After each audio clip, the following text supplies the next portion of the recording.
नमस्कार मित्रांनो. सह्याद्रीच्या कुशीत अशी अनेक ठिकाणे दडलेली आहेत जी फक्त पर्यटन स्थळ नाहीत तर आपल्या इतिहासाची, संस्कृतीची आणि अध्यात्माची जिवंत साक्ष आहेत. आज आपण अशाच एका अद्भुत ठिकाणी निघालो आहोत. साताऱ्याजवळील पाटेश्वर मंदिर.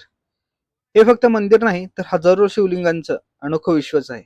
इतिहासात निसर्ग, शांतता आणि अध्यात्म याचा संगम अनुभवायचा असेल तर पाटेश्वरपेक्षा दुसरं ठिकाण सापडणार नाही. चला सुरू करूया आजच्या प्रवासाला.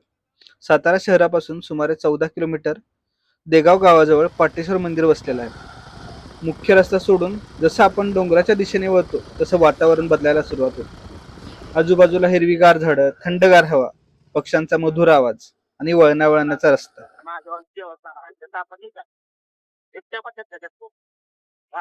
वाघ आहेत, गव आहेत, बिबट्या पण आहेत, बिबट्या पण आहेत.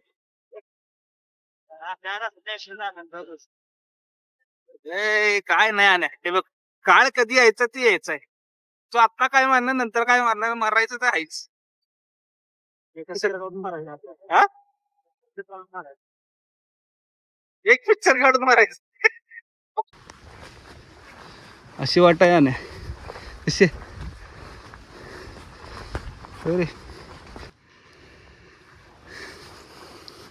आपण पोचले आता पाटेश्वरला. गडी दामलाय.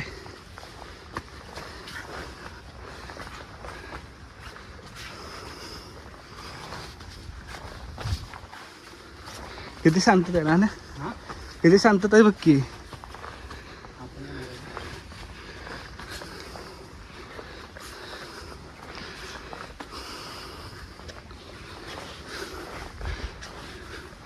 रिद्धी सिद्धी आणि गणपती बाप्पा.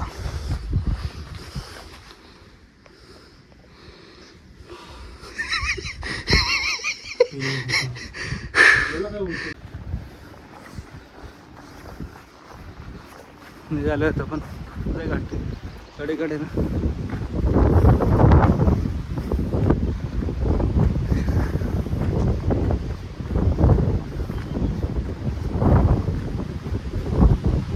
वाटला की डायरेक्ट आउट.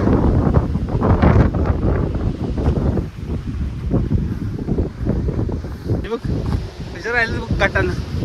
पैसे बघ केवढे ते मोठे. साडाच पडलाय त्यांचा इथं. तुमच्या इथे याला काय म्हणतात मला कमेंट सेक्शन मध्ये नक्की सांगा.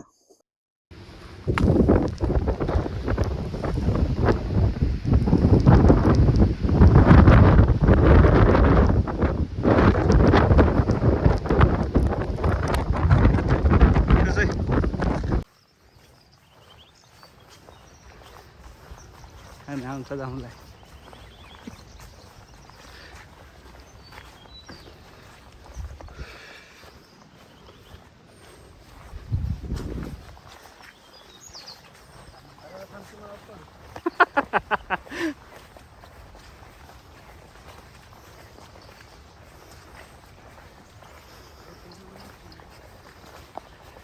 कसं आहे भाऊ डिप्रेशन मध्ये गेलाय का आता. डिप्रेशन बघितलेस का, मी बघितलेस का. हा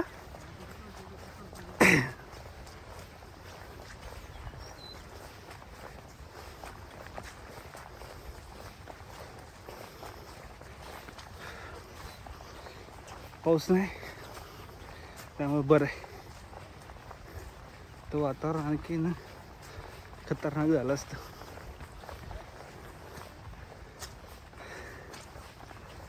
कशात रोड कशात.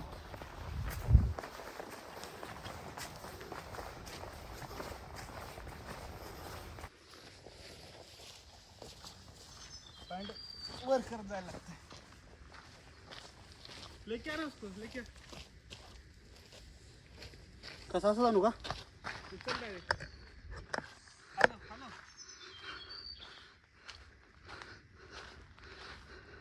तो आकाश टी झालाय इकडे तिकडे इकडे तिकडं. तू बघ वाघाचा पंजा की नाही तू.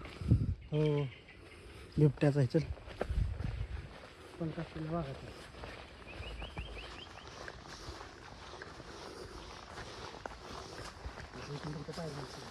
पायऱ्यात जरा पायऱ्यात जरा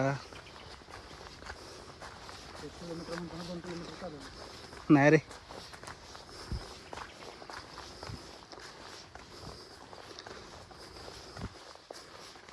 आता आपण पोचलोय मंदिरात. प्राचीन काळी सह्याद्रीच्या या घनदाट जंगलात अनेक ऋषीमुनी तपश्चर्या करत होते. भगवान शंकरांना प्रसन्न करण्यासाठी ते दररोज एक नवीन शिवलिंगाची स्थापना करून पूजा करत असत. वर्षानुवर्षे ही परंपरा सुरू राहिली. त्यामुळे या परिसरात हजारो शिवलिंगांची निर्मिती झाली. कुठले बघ की कुठतरी वेगळीकडे आल्यासारखं वाटते. असं वाटतं जुन्या काळात आलं आपण, आहे का? हे बघ की शाली, असं वाटतं वेगळं वेगळं.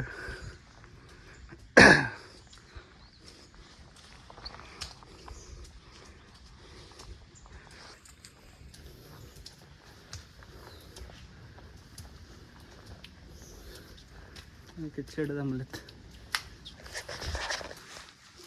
एक पिंड येत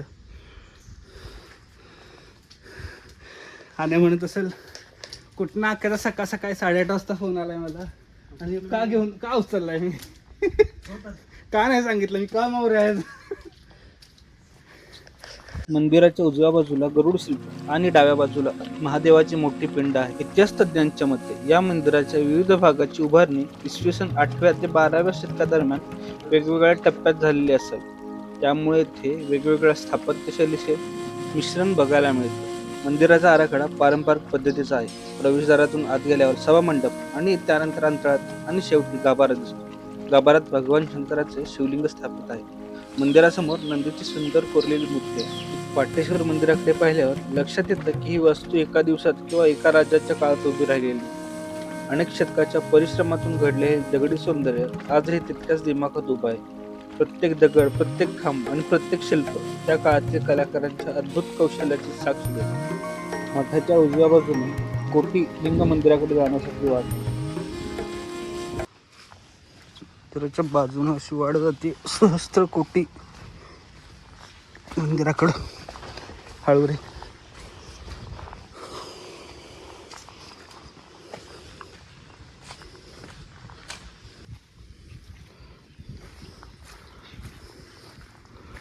पाणी साठवलं सगळं. एक मंदिर आहे.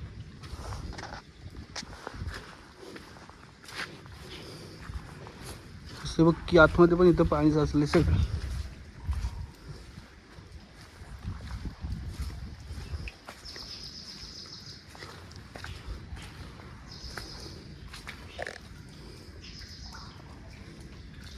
अरे बेडूक मामा.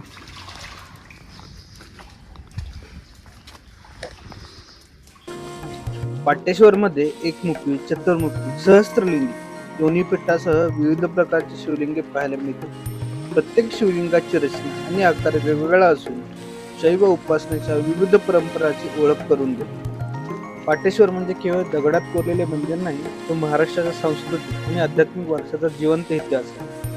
सह्याद्रीच्या कुशीत वसलेले हे शिवधाम आजही प्रत्येक भाविकाला शांतता, श्रद्धा आणि इतिहासाचा अनमोल अनुभव देतो.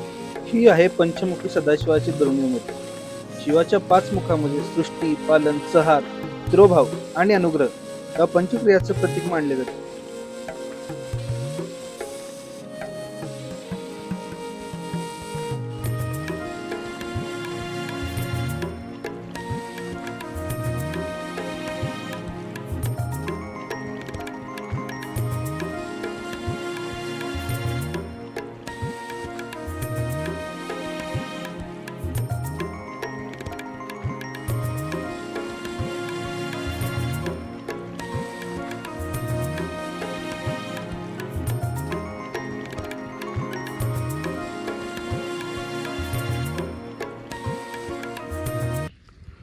महादेवाचंच मंदिर आहे.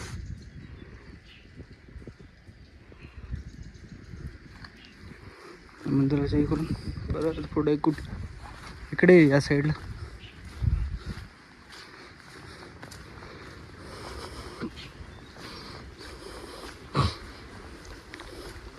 Explore unexplored.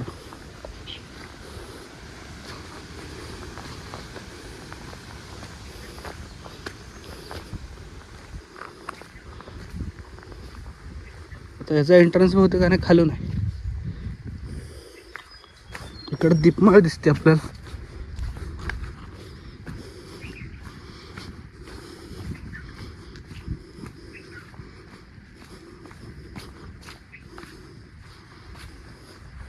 ती पण पडली अर्धी.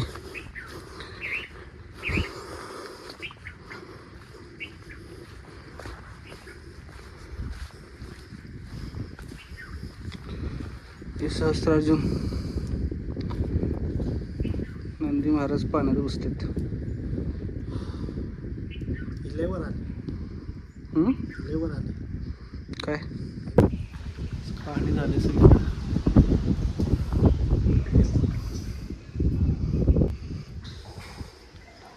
इंडियातून पाणी सगळीकडे झाले.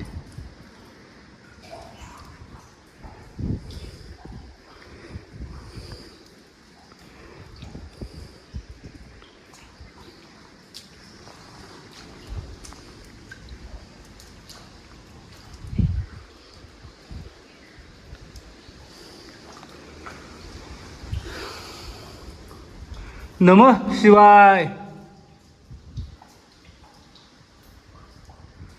अरे आतमध्ये जायला नको.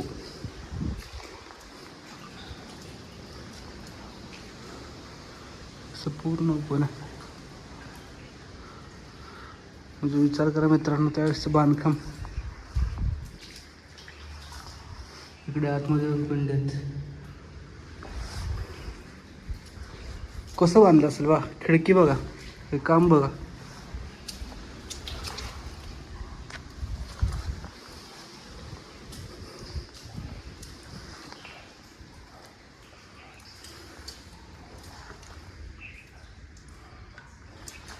हे काय आहेत?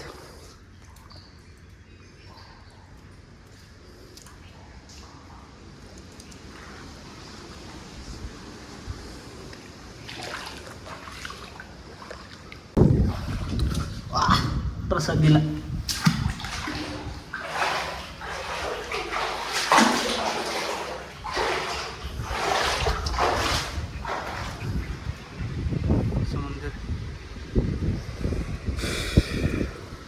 आणि घेतशेट काय आता क्या नाही बघ, जबरदस्त. सातारला सौंदर्यच बापरे.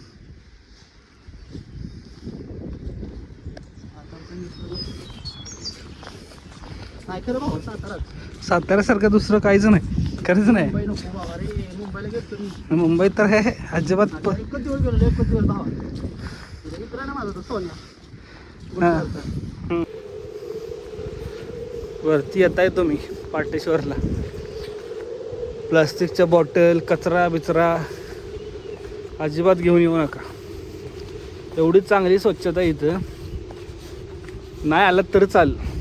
काय हो अनिकेत, तुला जाताना कुठं दिसली की वाटत पाण्याची बॉटल टाकलेली, प्लास्टिकचा कचरा टाकलेला?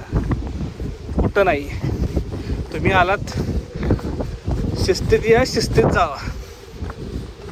काय जास्त 10 किलोमीटर चालायचं नाही. मोजून 1 ते 1.5 किलोमीटरचं अंतर चालत यायला लागते. तेवढ्यात काय तुम्हाला तहानं तुम्ही मरणार नाही आणि खाऊन काय तुम्ही जगणार नाही. त्यामुळं निवांत या, निवांत व्ह्यू बघा, महादेवाचं दर्शन घ्या, गप कडेकड्याने खाली जावा. हां, आणि महत्त्वाचं लफडे बाजारने तर इकडे अजिबात फिरकू नका. लफडे करायचे तिकडे घरी, इकडे मंदिरात इकडे यायची गरज नाही.